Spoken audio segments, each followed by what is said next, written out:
Olá pessoal, bem-vindo no nosso curso de Django REST. E neste vídeo vamos testar as nossas endpoints, né, e ver como é que cada um, né, funciona efetivamente. E caso aparecer algum erro, né, vamos já ir corrigindo de forma imediata junto aqui. E eu vou começar, né, testando a categoria. Então vamos iniciar, vou primeiro, né, iniciar o servidor que o Django já oferece por padrão para teste. Quando o servidor não apareceu nenhum erro, então eu vou seguir, vou abrir meu HTTP. E meu HTTP aqui, vou abrir e vamos junto, né, ver como é que ela vai funcionar. Então, vou começar pela categoria. Então, categories. E lembrando, né, o nosso endpoint de category, ele termina em category, seja, aqui a gente vai poder iniciar fazendo requisições HTTP em relação a ele. Esse primeiro, o get, que não vai absolutamente nada, ele vai trazer a lista, né, de categorias. Então, a gente recebeu aqui a lista de categorias.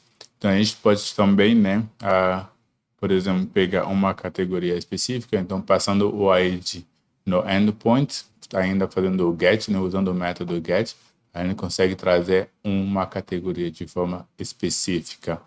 A gente pode também, novamente, né, criar uma categoria. Então, eu vou chegar aqui, test, e você vai ver que aqui está indicando que vai ser um JSON.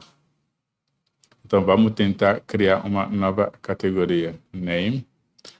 Que eu vou chamar, como é que eu vou chamar essa categoria, por exemplo? A gente já teve eletrônicos, pets.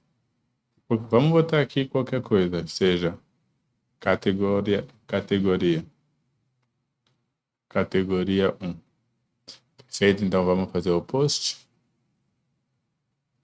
Vamos fazer o nosso post. Ele está dizendo que o ID é required. Então, isso quer dizer que nosso serializer está errado de alguma forma. Ou seja, eu vou ter que fazer uma correção nesse serializer. Então, a gente estava tratando aqui, né, do serializer e ele estava dizendo aqui a nossa request. A request está dizendo aqui que esse field, né, o campo ID é required, ou seja, ela é obrigatória.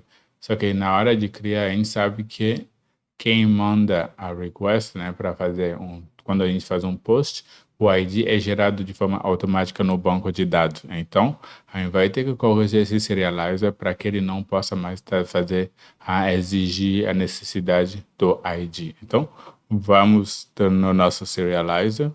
E vamos alterar esse campo daqui, né? Como a gente especificou o ID. Vamos especificar o ID que required igual a false.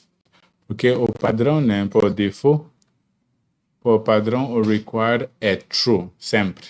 Para qualquer campo que você colocar, quando ele faz a listagem aqui, então ele está dizendo aqui que o required é igual a true. Então, a gente tem que especificar que é false para a gente poder prosseguir e fazer o nosso, né, a criar uma categoria sem que ele exija o campo ID para a gente. Então, eu já salvei o meu arquivo aqui com a alteração.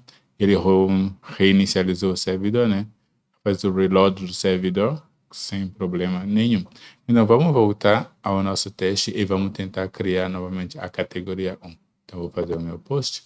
Agora, ele criou a categoria 1 sem nenhum problema. A gente pode agora, né, pegar essa categoria 1 e já fazer um teste do put. Ou seja, vamos tentar fazer uma alteração nessa categoria. Eu vou trocar o método.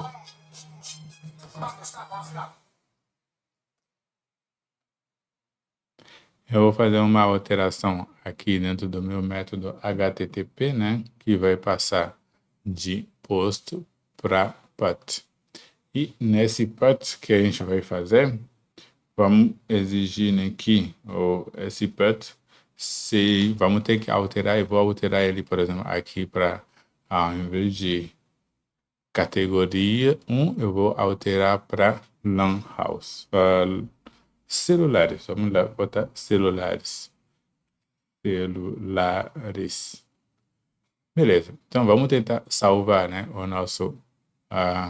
salvar a nossa alteração.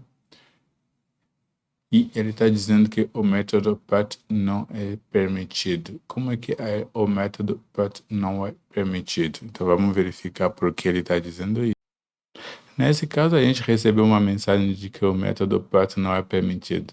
Mas observa uma coisa, a gente está tentando fazer um put com uma endpoint que não tem nenhum ID específico para ele fazer a request. Ou seja, a gente precisa, quando eu for fazer o método put, passar o ID do elemento que a gente vai alterar. Então, eu preciso passar o ID, né, da categoria para ele poder fazer a alteração necessária. E agora, observam que a gente passou o ID, né, ele veio, devolveu para a gente o ID de 5 e alterou o nome sem nenhum problema.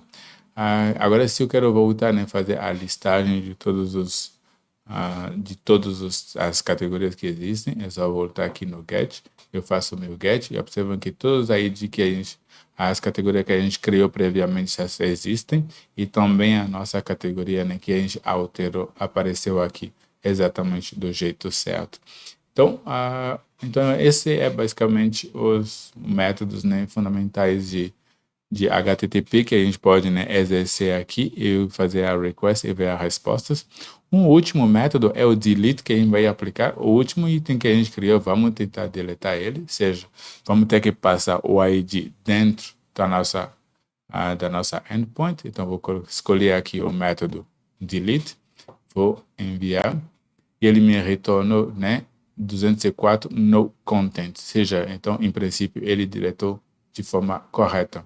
Se eu fizer um get, por exemplo, com esse ID de forma permanente, ainda existente, ele deve me dizer que ele não encontrou. Então, not found, 404 not found. Então, ele não encontrou nenhum item, né, dentro do nosso banco de dados com esse ID. Tanto que se eu fizer novamente um get para fazer uma listagem de todas as categorias que existem, a gente observa que efetivamente ele foi deletado de forma correta. Então, é isso, a gente percorreu todos os métodos HTTP em relação à serialização, né, ao endpoint de categoria.